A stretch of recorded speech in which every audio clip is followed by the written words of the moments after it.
Today I am solving this math problem. So 2 minus 0 in bracket 2 minus 0 and what's equal. So 2 minus 0 gives us 2. 2 minus 0 gives us 2, and then we multiply it, gives us 4. But this answer is not correct. To solving this problem using a simple rule, B O D M A S.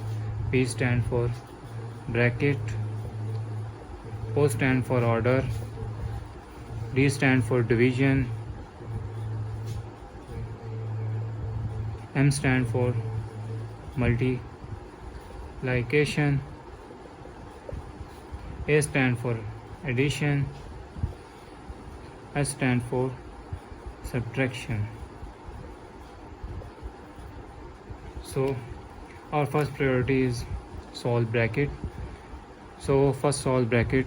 2 minus 0 gives us 2 into 0 minus 2. Our second priority is multiplication. 0 into 2 gives us 0 minus 2. 2 minus 0, and last priority is subtraction. 2 minus 0 gives us 2, and that's our answer.